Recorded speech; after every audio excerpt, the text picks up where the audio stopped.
భయం ఎందుకు వచ్చింది? దేవుడు మాట వినకపోవడం బట్టి ఏమొచ్చింది?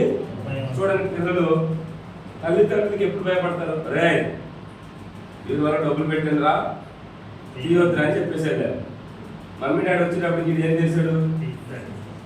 బీరువాలో తీసి డబ్బులు తీసేసి చాకరీ కొనేస్తున్నాడు. ఇప్పుడు మమ్మీ డాడీ వచ్చినప్పుడు ధైర్యంగా ఉంటాడా? ధైర్యంగా మాట్లాడతాడా? ఎందుకు మాట్లాడు? భయం ఎందుకు వచ్చింది? తీయొద్దు అన్నదే. అలాగే దేవుడు కూడా తినొద్దన్న పండు, ముట్టుకోద్దన్న పండుని మనిషి ఏం చేశాడు? తిన్నాడు. తిన్న వెంటనే ఆ మనిషి బుద్ధులకు ఏమొచ్చింది? భయం కనబడుతుందా? ఉందా? ఆత్మ ఉందా? పాపం ఉందా లేదా? ఇప్పుడు దేవుడులా ఉన్నాడా? ఇదివరకు ఎలా ఉన్నాడు? ఇప్పుడు మనుషులు ఏం కనబడుతుంది? తేడా కనబడుతుందా లేదా? అప్పుడు ఈ తేడా పోవాలంటే ఏం చేయాలి? అప్పుడు హృదయంలోకి వెళ్ళి శుద్ధి చేయగలుగుతారా? ఇప్పుడు చేతికి కాలికి మురికి కడుక్కుందాం, దేంతో కడుక్కుంటాం?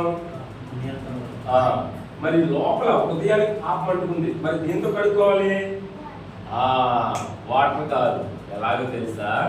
యేసయ్య మన కొరకు లోపల రక్తాన్ని చిందించాడు, వాక్యం అనే జీవజలాన్ని ఇచ్చాడు. ఇప్పుడు ఆ వాటరు, ఆ రక్తము, ఆ వాక్యము ఎవరి హృదయంలోకి రావాలి?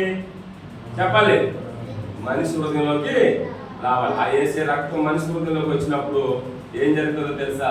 మెల్లగా మెల్లగా మెల్లగా మెల్లగా మెల్లగా మెల్లగా మెల్లగా మెల్లగా మెల్లగా మెల్లగా ఎక్కడైనా పాపం కనబడుతుందా? భయం కనబడుతుందా? మొత్తం ఏమైపోయింది? మీరు అయిపోలేదా?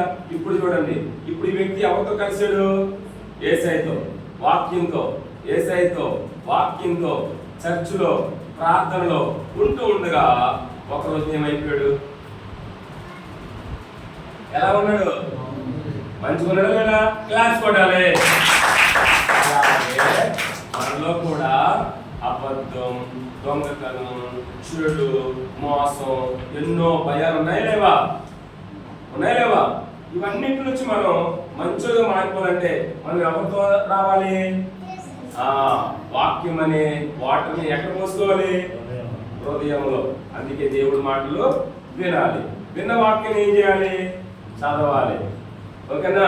చదివిన వాక్యం ఏం చేయాలి? పాటించాలి. పాటించిన వాక్యం ఏం చేయాలి? ఇతరులకు చెప్పాలి.